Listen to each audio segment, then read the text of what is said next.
সুপ্রিয় দর্শক, শুভ সকাল। আজ ২৬শে মার্চ মহান স্বাধীনতা দিবস। আমাদের জাতীয় জীবনে এই দিনটি খুবই গুরুত্বপূর্ণ এবং ঐতিহাসিক, কারণ আমরা আজ স্বাধীনতার ৫০ বছরে পা দিয়েছি। স্বাধীনতার এই সুবর্ণ জয়ন্তীতে বাংলা ভিশন এবং সেই সাথে ভালো থাকুনের পক্ষ থেকে আপনাদের সবাইকে জানাচ্ছি প্রাণঢালা শুভেচ্ছা। স্বাধীনতার এই রক্তঝরা মাসে আমাদের আজকের আলোচনার বিষয় করোনাকালীন রক্তরোগের চিকিৎসা। এই বিষয়টি নিয়ে কথা বলবার জন্য আমাদের সাথে আজকে শ্রুতি উপস্থিত আছেন doctor Abu Jafar Mohammad Saleh, coordinator and senior consultant, haematology and stem cell centre, Evercare hospital. দর্শক, আমাদের আজকের অনুষ্ঠানটি লাইভ টেলিকাস্ট করা হচ্ছে। আপনারা চাইলে সরাসরি ফোন করে কথা বলতে পারেন আমাদের আজকে বিশেষজ্ঞ ডাক্তারের সাথে আমাদের স্ক্রলে দেখানো নাম্বারে, এবং সেই সাথে ফেসবুকে সরাসরি দেখতে লগ ইন করুন www.facebook.com/banglavision এই লিঙ্কটিতে। চলুন দর্শক, আমাদের আজকের আলোচনা শুরু করা যাক। স্যার, অনেক ধন্যবাদ এবং অনেক শুভেচ্ছা। আজকে আমরা স্বাধীনতার ৫০ বছরে পা দিয়েছি। ধন্যবাদ আপনাকে। বিশেষ করে এই দিনটি আজকে আমাদের জন্য অত্যন্ত গৌরবময় একটি দিন। আমরা আজকে সুবর্ণ জয়ন্তী পালন করছি। এটা আমাদের জন্য খুবই ইম্পর্ট্যান্ট। তার আগে আমি বলতে চাই, যাদের আত্মত্যাগের বিনিময়ে আমরা আজকে স্বাধীন হয়েছি, সেই লাখো শহীদের রক্তের প্রতি আমি জানাই আমার গভীর শ্রদ্ধা এবং সালাম। আমরা আজকে যতটুকু যে ক্ষেত্রে এই উন্নতির এই শিখরে আমরা আসি না কেন, সব কিছুতেই তাদের অবদান আছে এবং তাদের থাকবে।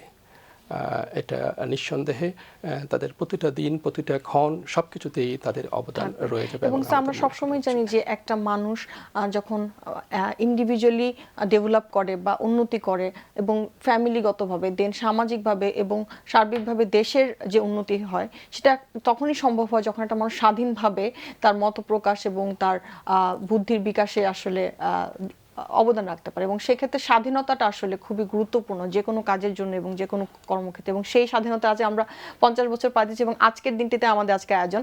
স্যার, একটু শুরু করতে চাই আমাদের ইতিহাসের দিক থেকে, যে এই যে ৫০ বছরে স্যার আমরা এসছি স্বাধীনতার পর থেকে, স্যার আমাদের যে ট্রিটমেন্ট বা আমাদের যে চিকিৎসা রক্তরোগের বিভিন্ন বিষয়গুলোতে, সেই চিকিৎসা স্যার কতটুকু আসলে আমরা পেরেছি? আমরা যদি ইন শর্ট জানতে চাই, আমরা আমাদের প্রোগ্রামের মেইন আলোচনায় যাব, তার আগে যদি স্যার জানতে চাই রেভলিউশনটা কিরকম ছিল, এই উন্নতির ধারাটা স্যার কিভাবে আপনি স্যার দেখছেন?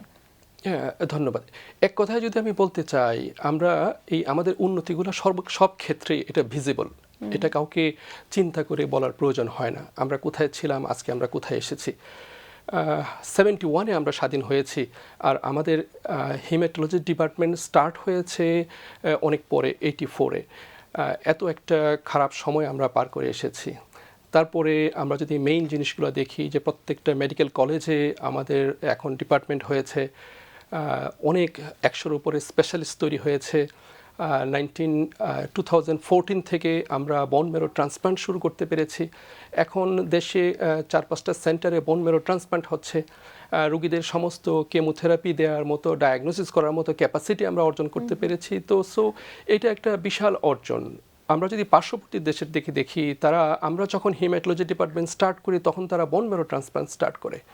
তো সেই অবস্থা থেকে আমি মনে করি আমরা খুব দ্রুত এগিয়ে আসছি, এবং আমি খুবই আত্মবিশ্বাসী যে আগামী 5-7 বছরে আমাদের দেশ আরও অনেক এগিয়ে যাবে। বিশেষ করে হিমাটোলজিতে একটা বিশাল চেঞ্জ আসবে, এবং রোগীদের আর বাইরে যাওয়ার এখনই কোনো প্রয়োজন নেই। এখনই হচ্ছে না এবং ভবিষ্যতে আরও হবে না। আরও আমরা সেলফ সাফিসিয়েন্ট এবং আরও বেশি আমরা দেখা যাবে ওয়েল ডেভেলপ থাকবো।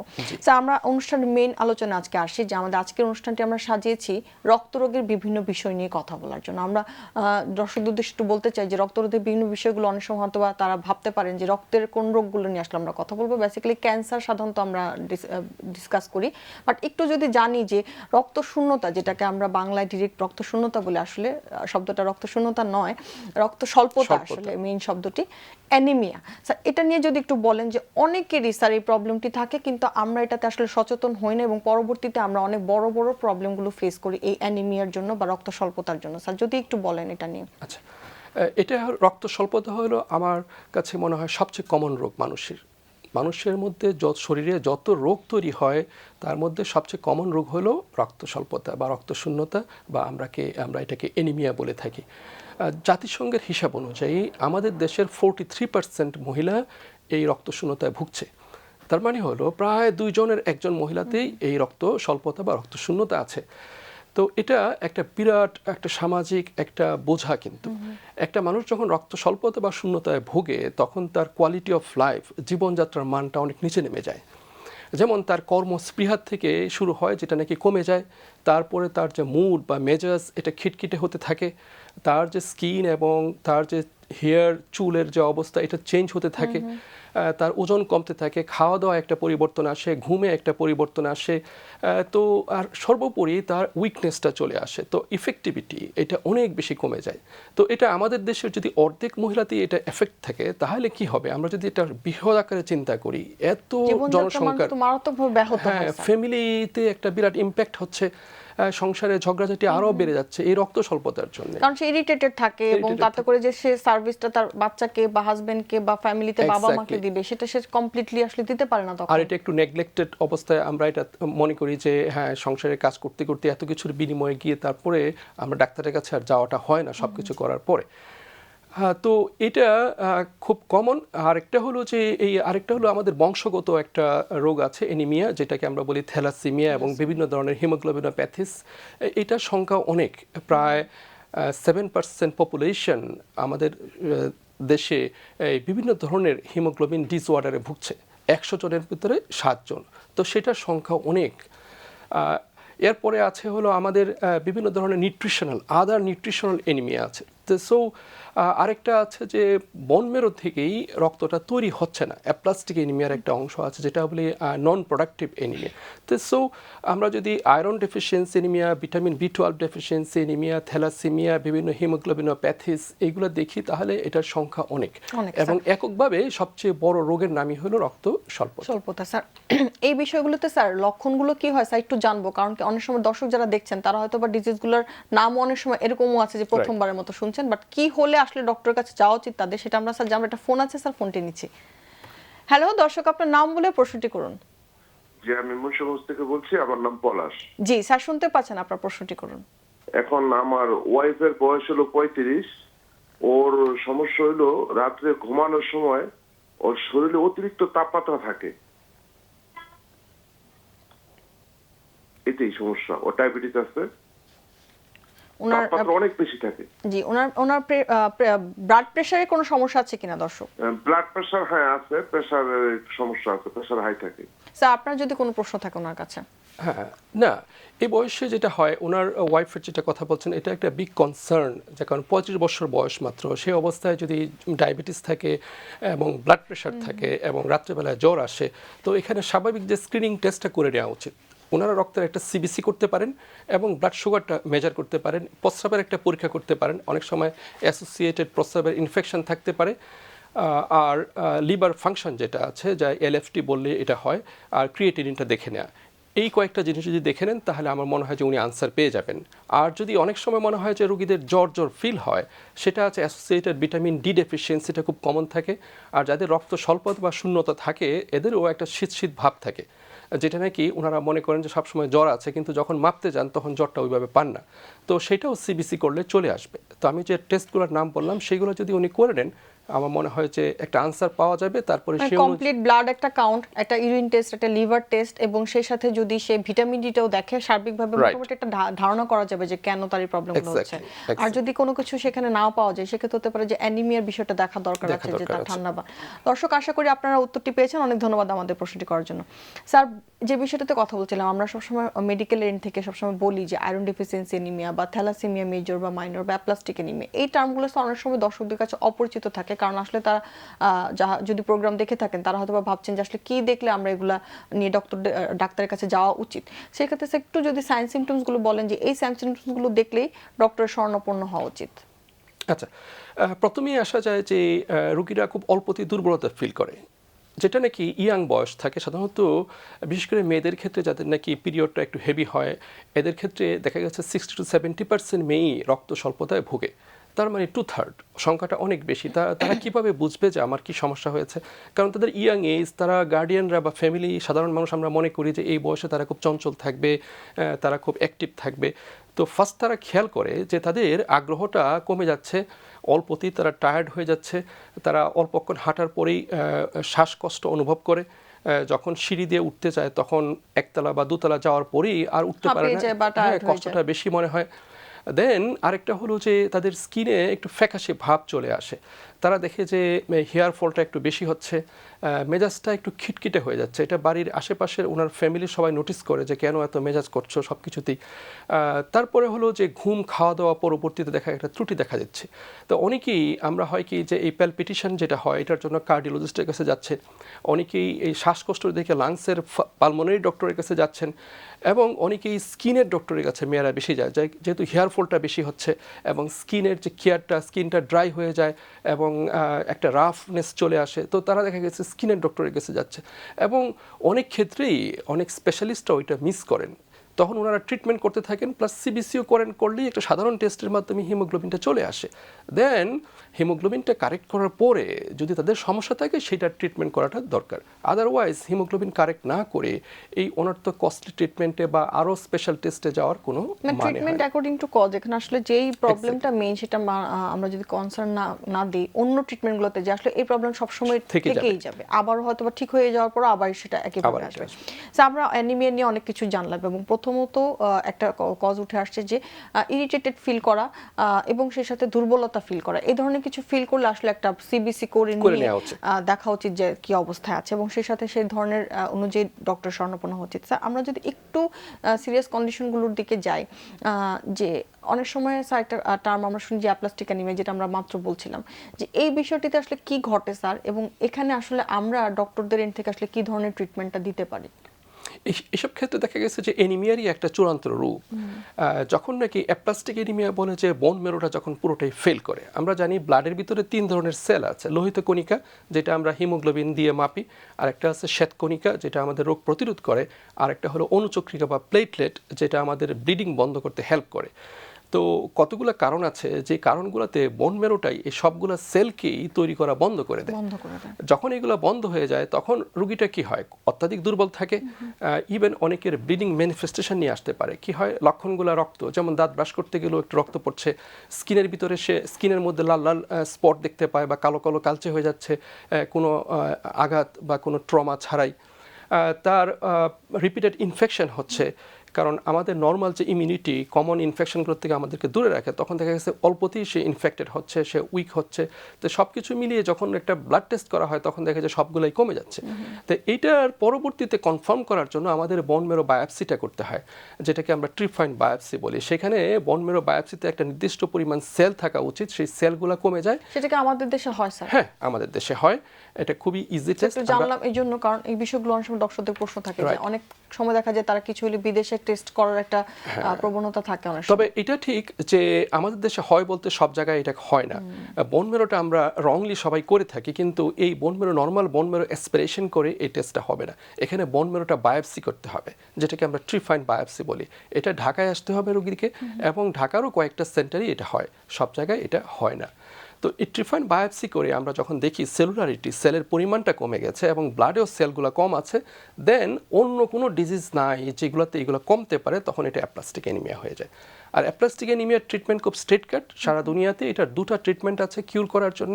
একটা হলো, 1 নম্বর হলো বোন মেরো ট্রান্সপ্লান্ট, যেটাতে 80 to 90% কিউর হয়ে যায়। যে বোন মেরোটা আসলে আমাদের ব্লাড সেলগুলো তৈরি করছে তাকে আমাদের ট্রান্সপ্লান্ট করাটা একটা প্রথম। আর আরেকটা হলো যে এটিজি থেরাপি, হ্যাঁ, একটা ইমিউনোগ্লোবুলিন দেওয়া হয়, যেটার দ্বারা এটা 70 to 80% এটা কিউর হওয়ার সম্ভাবনা থাকে। এছাড়া বাকি কোনো ট্রিটমেন্টে এখন পর্যন্ত কিউরেটিভ কোনো অপশন হিসেবে স্বীকৃত হয়নি। স্যার আমরা একটু অ্যানিমিয়ার বিভিন্ন বিষয়গুলো নিয়ে জানলাম, এবং অ্যানিমিয়ার যে সিরিয়াস কন্ডিশন অ্যাপ্লাস্টিক অ্যানিমিয়া সেটা সম্পর্কে জানলাম। একটু স্যার ম্যালিগনেন্সিগুলোতে আসি, যে দেখা যায় যে অনেক সময় উইকনেস, যেমন স্যার আপনি একটু আগে বলছিলেন যে অ্যানিমিয়াতে আমরা দুর্বল ফিল করি, ইরিটেটেড ফিল করি, এই ধরনের সিমটমসগুলো থাকলে অ্যানিমিয়া আসলে প্রাইমারিভাবে হয়। অনেক সময় দেখা যায় যে আমরা প্রায় এরকম ফিল করি, এবং দেখা যাচ্ছে যে অনেক পরে ডায়াগনোসড হয় যে তার আসলে ছিল লিউকেমিয়া বা ব্লাড ক্যান্সার, যেটাকে আমরা বলি। তো এই বিষয়টা স্যার একটু যদি বলেন যে আসলে ব্লাড ক্যান্সারটাকে আমরা কখন ডিফাইন করছি কিভাবে, এবং কি কি কজ থাকলে হচ্ছে, বা কি কি সাইন সিমটমস আমরা সাধারণত পেতে পারি? রাইট। আমরা যদি অ্যাপ্লাস্টিক অ্যানিমিয়ার কথা চিন্তা করি, যে সেখানে আমরা দেখেছি যে সবগুলো জিনিসই কমে যাচ্ছে। ঠিক অপোজিটটা হলো যখন এগুলো বেড়ে যায়, এটা একটাও বাড়তে পারে, একাধিকও বাড়তে পারে। তো যখন এটাকে বাড়ে এবং অ্যাবনর্মালি বাড়তে থাকে, বোন ম্যারোটা অ্যাবনর্মাল হয়ে যায়, সাধারণত এইগুলো বিভিন্ন ধরনের মিউটেশন বলি আমরা। অর্থাৎ স্টেম সেল বা যে প্রাইমারি যে সেল থেকে সমস্ত কোষ তৈরি হয়, সেই স্টেম সেলটার ভিতরে একটা মিউটেশন হয় বা একটা পার্মানেন্ট চেঞ্জ হয়, যার দরুন এই সেলের যে প্রোডাকশন ক্যাপাসিটি, যে অর্গানাইজেশন যেভাবে নিয়মতান্ত্রিকভাবে তৈরি হবে, এটাকে হারিয়ে ফেলে। তখন সে অনিয়ন্ত্রিক, মানে জিনিসটা হলো আমার চাহিদা নেই তবু বডি তৈরি করে যাচ্ছে, এরকম একটা অ্যাবনর্মাল আনকন্ট্রোলড একটা প্রোডাকশন যখন বোন ম্যারো করতে থাকে, সেটাই এক ধরনের ব্লাড ক্যান্সার। তো ব্লাড ক্যান্সারটা বৃহৎ আকারে চিন্তা করলে 3 ধরনের হয়ে থাকে। যেটা কমনলি আমরা বুঝি ব্লাড ক্যান্সার, সেটাকে আমরা বলি লিউকিমিয়া নামে বেশি পরিচিত। আর আরও 2টা ব্লাড ক্যান্সার আছে, যেটা সাধারণত গ্ল্যান্ডগুলা, লিম্ফ নোডগুলা বেশি ইনভলভ হয়, সেটাকে আমরা বলি লিম্ফোমা। আর আরেকটা আছে বোন ম্যারোতে, ম্যারোর ভিতরে একটা সেল আছে, নাম হলো প্লাজমা সেল, সেখান থেকে এটা তৈরি হয়, এটাকে বলা হয় মাল্টিপল মায়োলোমা। তো এই 3টাই খুবই কমন আমাদের দেশে। এই 3টা, এছাড়া আরও জটিল কিছু ব্লাড ক্যান্সার আছে যেগুলোকে আমরা মাইলোডিসপ্লাস্টিক সিনড্রোম হিসাবে বলে থাকি, সেটার ভিতরে আবার বিভিন্ন সাবটাইপ এগুলো আছে। স্যার, সবসময় আমরা একটা জিনিস দেখি যে যখনই আমাদের ক্যান্সার বা এই ধরনের বিষয়গুলো মাথায় আসে, বা সেটা ব্লাড ক্যান্সার হোক বা যে ক্যান্সারই হোক, আমরা দেখি যে স্যার ট্রিটমেন্টের বিষয়গুলোতে সবসময় আমরা ধারণা করি যে আমরা হয়তো বা আর বাঁচবো না, বা আমাদের এখনই বুঝি সময় শেষ, বা এই বিষয়টি থেকে আমরা আমাদের আধুনিক চিকিৎসা দিয়ে আসলে কতটুকু স্যার কভার করতে পেরেছি? আদৌ কি আমরা এই বিষয়টিতে একই মতবাদ রাখছি, নাকি কিছুটা আমরা স্যার এগিয়ে এসেছি, আমাদের জীবনধারাটাকে বা আমাদের সার্ভাইভাল রেটটাকে আরো বাড়াতে পেরেছি, এরকম কি হচ্ছে কিনা স্যার? আচ্ছা, আমাদের যে কোনো কিছুই আমরা একটা কোনো কিছুকে প্রিজিউম করি, হ্যাঁ, যে কোনো একটা ধারণা, আমাদের যে জিনিসের সম্বন্ধে ধারণা নেই এটাতে কিন্তু অলওয়েজ আমরা ভয় পাই। যেমন করোনা সম্পর্কে আমরা অতটা ক্লিয়ার ধারণা নাই, আমরা ভয় পাচ্ছি। ভ্যাকসিন চলে আসছে, তারপরেও ভয় পাচ্ছি, কারণ আমাদের আগে অন্য কেউ নেয়নি। তো এটা নেব কি নেব না, ঠিক না, এটা শিক্ষা দীক্ষার উপর ডিপেন্ড করে না, সবাই ভয় পাচ্ছি। ঠিক ব্লাড ক্যান্সারের চিকিৎসাটা আগে আমাদের দেশে ছিল না। এখনও আমরা মনে করে নিচ্ছি যে যখন একটা ক্যান্সার হয় এটার বুঝি কোনোই আনসার নেই, এটা বুঝি মারা যেতে হবে। তো ফ্যামিলি ভেঙে পড়ে, আত্মীয় স্বজন সবাই একটা তটস্থ অবস্থা। এবং যখন এরকম একটা আননোন ভয়ের কাজ করে, তখন হয় কি মানুষ ভুল করা শুরু করে, সে কোথায় কি করবে বুঝতে পারে না, সে মনে করে যে বাইরে যেতে হবে, আমার চিকিৎসা দরকার। অ্যাকচুয়ালি আমাদের ডায়াগনোসিসটা যদি আমরা কনফার্ম করি, এবং আমরা এখন জানি যে এই ভয়টা আর নেই, আমাদের দেশে এখন বোন ম্যারো ট্রান্সপ্লান্ট পর্যন্ত হচ্ছে, যেটাতে আমরা মনে করি যে একেবারেই মানুষ মারা যাবে, আসলে তা না। এই বোন ম্যারো ট্রান্সপ্লান্টের মতো কাজে দেখা গেছে আমাদের দেশে রোড ট্রাফিক অ্যাক্সিডেন্টের যে হার, তার চেয়ে মৃত্যুর হার বেশি নয়। ঠিক তেমনই আমরা যদি সমস্ত ব্লাড ক্যান্সারগুলোকে আমরা যদি সঠিকভাবে ডায়াগনোসিস করতে পারি, যেটা আমাদের দেশে একেবারেই পসিবল, হয়তো সব জায়গায় হচ্ছে না, এখনও লিমিটেড আছে, বাট আমাদের দেশে কয়েক জায়গায় এটা খুব ভালোভাবে হচ্ছে। আমি যদি একটা লিম্ফোমাকে যাই, দেখা যাবে লিম্ফোমা আগে আমাদের 2 ধরনের ছিল, হজকিন্স এবং নন হজকিন্স। এখন লিম্ফোমা প্রায় 110 রকমের। তা আমরা যদি সঠিক টাইপটাকে আমরা বের করতে পারি এবং এইগুলোর ট্রিটমেন্ট করলে অনেক ভালো হয়। তো সংক্ষেপে যদি আমি বলি যে লিউকিমিয়াতে অনেক লিউকিমিয়া প্রায় পুরোপুরি ভালো হয়ে যাচ্ছে, অনেকগুলো আছে 60 to 80% ভালো হচ্ছে, আর কতগুলো আছে যেগুলো খারাপ, সেগুলো সারা দুনিয়াতেই খারাপ। এবং সেটা নিয়ে আমরা ওই বিভিন্ন টেস্টের ভিতরে আমরা আগে থেকেই বলে দিতে পারি। আমরা যদি লিম্ফোমার কথা চিন্তা করি, সেখানেও 60 to 80% লিম্ফোমা এখন আমরা কিউর করতে পারি। আর বাকি যেটা হয় সেটারও বিভিন্ন স্টেপে ট্রিটমেন্ট আছে। আমরা যদি মাল্টিপল মায়োলোমা চিন্তা করি, এটা একটা কিউরেবল ম্যালিগনেন্সি নয়, এটাকে কন্ট্রোল করে যেতে হয়, এবং এটা সমস্ত চিকিৎসাই আমাদের দেশে আছে।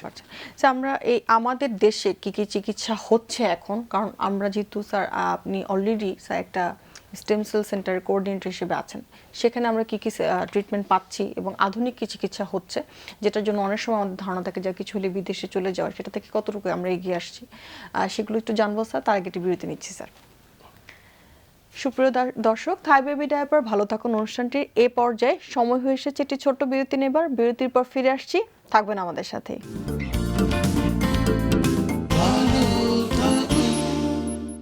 সুপ্রিয় দর্শক, বিরতি শেষে আবারও ফিরলাম থাই বেবি ডায়াপার ভালো থাকুন অনুষ্ঠানটিতে। আজ মহান স্বাধীনতা দিবস এবং স্বাধীনতার এই মাসে আমরা আজকে আলোচনা করছিলাম করোনাকালীন রক্তরোগের বিভিন্ন চিকিৎসা নিয়ে। স্যার, আমাদের আজকের যে টপিকসটা ছিল এটা নিয়ে একটু ছোট করে যদি স্যার জানতে চাই, যেহেতু অলরেডি আমরা অনেকটাই জানি এই বিষয়গুলোতে, কারণ 1 বছর ধরে আমরা এই প্যান্ডেমিক সিচুয়েশন দিয়ে যাচ্ছি, যে এই যে রক্তরোগের বিষয়গুলোতে স্যার আমাদের করোনাকালীন বিষয়ে কোনো সম্পর্ক আছে কিনা, এটা বেড়ে যাচ্ছে কিনা, বা যদি এরকম হয়েও থাকে সেক্ষেত্রে আমরা কিভাবে চিকিৎসাটা দিচ্ছি?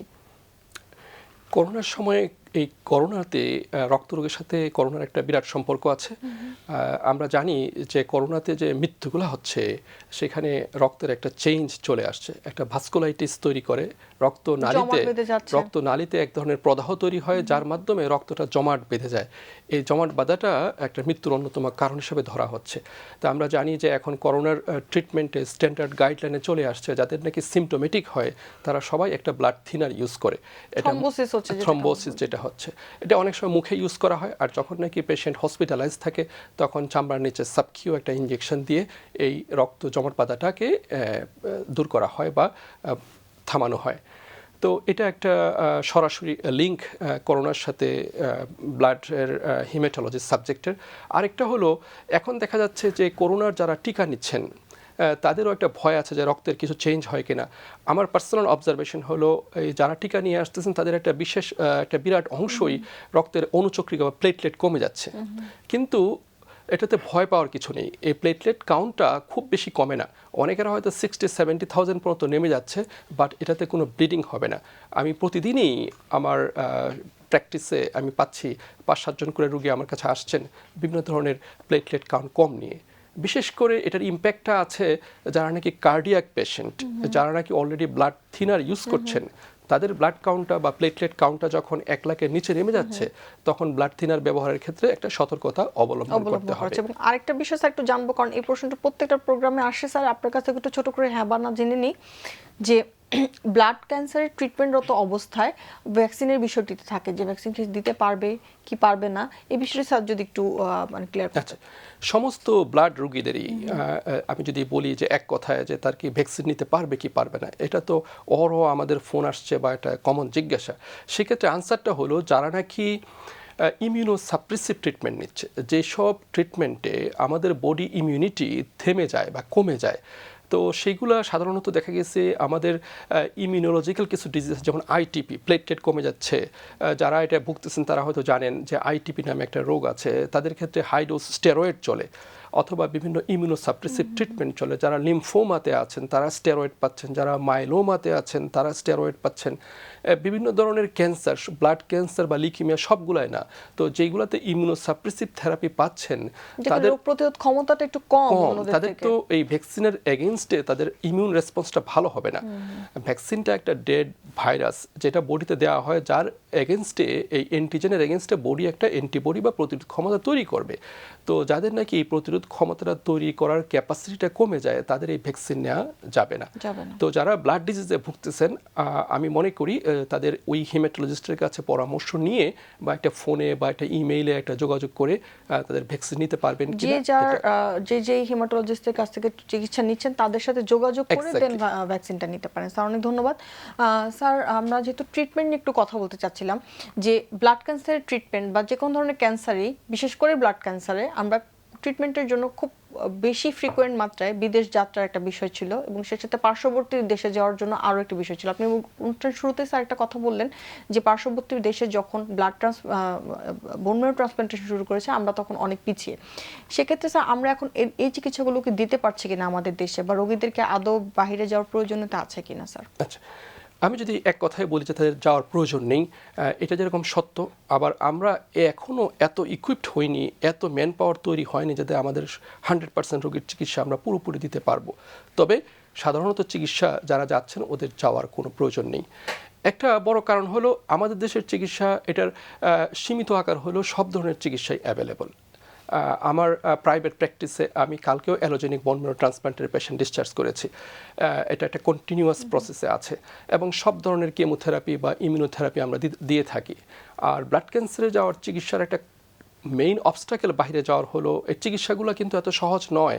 একটা হার্টের সার্জারি করা বা একটা করার মতো এটা নয়, একটা কনসালটেশন নিয়ে চলে আসবে।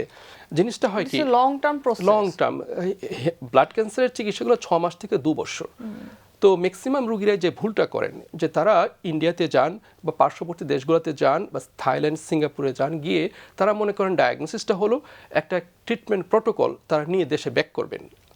তো এটা একটা মারাত্মক ভুল, কারণ আমরা কনফার্ম ডায়াগনোসিস করার জন্য আমরা ফুললি ইকুইপড, এখানে যাওয়ার কোনো প্রয়োজন নাই। আর যখন ডায়াগনোসিস কনফার্মেশন হয়ে যায় তখন কিন্তু এই ট্রিটমেন্টটা অনলাইনেই অ্যাভেলেবল থাকে। অর্থাৎ যে পার্টিকুলার একটা lymphoma, particular type of cancer, এটা দিলে আমরা জানি যে এটার কি ট্রিটমেন্ট আছে। এটা রুগীও ডাবল চেক করতে পারে বা আমরা সবাই আমরা এটা জানি, এটা নতুন কিছু নয়। আপনার মতামত অনুযায়ী হচ্ছে যে এই ব্লাড ক্যান্সারের যে কোনো বিষয়তে ডায়াগনোসিসটাই খুবই গুরুত্বপূর্ণ। কি হয়েছে তার সেটা খুব গুরুত্বপূর্ণ, তাহলে ট্রিটমেন্ট দেওয়াটা আসলে ইজি হয়ে যায়। ওই একটা বাহির থেকে একটা প্রোটোকল 2 বছরের নিয়ে এসে আমি যদি লোকালি একটা জায়গায় দেই যেখানে নাকি ওইটা দেওয়ার মতো ফ্যাসিলিটি নাই, তাহলে কিন্তু সেই একই অবস্থায় পড়তে হবে। তো সেটা চিন্তা করে আমাদের মুভ করা উচিত। এই জন্য আমার কাছে মনে হয় রোগীরা যদি আমাদের উপর আস্থা রাখেন তাহলে আমাদের এটা সীমিত আকার থেকে আরো বৃহৎ আকার হইতে বেশি সময় লাগবে না। আমার কাছে মনে হয় যে সেই ধরনের আসলে মানে ক্যালিবার, যোগ্যতা, অ্যাবিলিটি, ক্যাপাবিলিটি সবই আমাদের দেশের মানুষের আছে, সেই জ্ঞান আমাদের আছে। আমি একটা উদাহরণ দিই, কালকে যে পেশেন্টকে আমি ডিসচার্জ করলাম সেই পেশেন্ট কিন্তু ফার্স্ট মান্থে করোনার সময় তার ব্লাড ক্যান্সার ধরা পড়ে। উনি একজন অত্যন্ত প্রভাবশালী লোক, ধনী পার্সন। তো ওনার কিন্তু ফার্স্ট মান্থ কেমোথেরাপি নেওয়ার ওনারা সিঙ্গাপুরে চলে যাবে, কিন্তু তখন এয়ার অ্যাম্বুলেন্সও বন্ধ ছিল। তো ওনারা ফার্স্ট মান্থ কেমোথেরাপিটা নেওয়ার পরে দেন এয়ার অ্যাম্বুলেন্সটা যখন চালু হয় ওনারা চলে গেলেন সিঙ্গাপুরে। ওখানে গিয়ে 7-8 মাস চিকিৎসা নিয়ে আমি যে ওপিনিয়নটা দিয়েছিলাম ওইটাই সিঙ্গাপুরে রেখেছে এবং তারা কিন্তু চেঞ্জ হয়নি। ইনিশিয়ালি সিঙ্গাপুরের ডক্টর কিন্তু বলেছিল যে বোন ম্যারো ট্রান্সপ্লান্ট নাও লাগতে পারে, কিন্তু আমি বলে দিয়েছিলাম যে he will need bone marrow transplant. তো ওখানে 5-6 মাস চিকিৎসা করার পরে যখন দেখলো যে তার বোন ম্যারো ট্রান্সপ্লান্টই লাগবে, তখন কিন্তু সে দেশে এসে এই পেশেন্ট আমার এখানে বোন ম্যারো ট্রান্সপ্লান্ট করিয়েছে। তার কিন্তু কোনো ফিনান্সিয়াল অবস্থা নেই, তার মানে তারই কনফিডেন্স আছে যে ডক্টর আমার চিকিৎসা করেছে এবং সে স্পষ্টতই বলেছে যে সিঙ্গাপুরের চিকিৎসার চেয়ে আমার সেন্টারের চিকিৎসা কোনো অংশে খারাপ নয়। স্যার, আমাদের সবসময় প্রত্যেকটা প্রোগ্রামে একটা প্রশ্ন থেকে যায়, এই যে আমাদের বিভিন্ন রোগ হচ্ছে, বিরোগ হচ্ছে, আমরা তো প্যাথোলজিক্যাল কন্ডিশন হলে মেডিকেশন নিচ্ছি, লাইফস্টাইল মডিফিকেশন বা জীবনযাত্রার মানের এক্ষেত্রে কতটুকু গুরুত্বপূর্ণ, বিশেষ করে যদি ব্লাড ক্যান্সারের কথাটা স্যার বলি? এটা একটা ইম্পর্ট্যান্ট ব্যাপার। আমরা অনেক ক্ষেত্রে আমরা জানি না নির্দিষ্ট করে যে এই ক্যান্সারগুলো কেন হচ্ছে, কিন্তু WHO একটা ওয়ার্নিং দিয়েছে যেটা নাকি এখন যে পরিমাণ ক্যান্সার আছে 2030 সালের ভিতরে এই ক্যান্সারটা 70% ইনক্রিজ করবে। অর্থাৎ এটা এমন একটা মহামারী হবে যেটাতে আমাদের এখন থেকে প্রিপারেশন নেওয়া উচিত। সেই 2030 সাল কিন্তু মাত্র 9 বছরের ব্যবধান। আর আমাদের এখন যে পরিমাণ ক্যান্সার রোগী আছে এটা যদি 70% বেড়ে যায় তাহলে আমরা বুঝতে পারি যে কী অবস্থাটা দাঁড়াবে। তো এটা কেন হচ্ছে যে আমাদের প্রত্যেকটা জিনিস আমরা যদি দেখি যে পলিউশন, এয়ার পলিউশন অর্থাৎ কেমিক্যাল এক্সপোজার যদি হয়, আমাদের যেসব ফুড প্রিজারভেটিভ আছে এগুলো একটা প্রিজারভেটিভ ইউজ করা খারাপ নয়, উন্নত দেশেও এটা ইউজ করছে। আমরা একটা ফুডকে প্রিজারভেটিভ ব্যবহারের মাধ্যমে অনেকদিন রাখতে পারি, এটা একটা গুণ। বাট আমাদের দেশে হয় কি এটা নিয়ন্ত্রিতভাবে ইউজ করা হয় না, এটা খুব লেমেনরা ইউজ করে, ফলে এটা স্প্রে করছে তো একজন করছে, একজন মিশাচ্ছে তো মিশাচ্ছি। তো এই আনওয়ান্টেড জিনিসগুলো, এই টক্সিসিটি, কেমিক্যাল এক্সপোজার, আমরা যে ফার্টিলাইজেশন যে সার জমিতে ইউজ করি সেখান থেকে এগুলো আসছে। তো প্রত্যেকটা জায়গায় এই কেমিক্যালস এবং আদার জিনিসের যে অপব্যবহার, আমাদের স্মোকিং, এটা গভর্নমেন্ট চেষ্টা করছে নিয়ন্ত্রিত করার জন্যে। আমাদের যে লাইফস্টাইল, পরিবেশ, হাইজিন, এটা মেনটেন করাটা আস্তে আস্তে উন্নত হচ্ছে। তো এই সবগুলো জিনিস চিন্তা করলে এগুলো এই প্রত্যেকটা জিনিসই আমাদের ক্যান্সার তৈরি করছে। স্যার, আমরা একদম অনুষ্ঠানের শেষ পর্যায়ে আছি। আজকে অনেক ধন্যবাদ আমাদের সাথে শিশুতে জয়েন করার জন্য, আপনার মূল্যবান বক্তব্য আমাদের সাথে দেওয়ার জন্য। বাংলা ভিশনকে ধন্যবাদ এবং সবাইকে ধন্যবাদ। সুপ্রিয় দর্শক, থাই বেবি ডায়াপার ভালো থাকুন অনুষ্ঠানটিতে আমাদের আজকের আলোচনার বিষয় ছিল করোনাকালীন রক্তরোগের চিকিৎসা, এবং এই বিষয়টি নিয়ে কথা বলবার জন্য আমাদের সাথে ছিলেন আবু জাফর মোহাম্মদ সালেহ স্যার। এবং আশা করি দর্শক আপনারা অনেক কিছু জানতে পেরে উপকৃত হয়েছেন। আবারও দেখা হবে আগামী পর্বে। ততদিন পর্যন্ত ভালো থাকুন, সুস্থ থাকুন এবং সবাইকে আবারও মহান স্বাধীনতা দিবসের শুভেচ্ছা।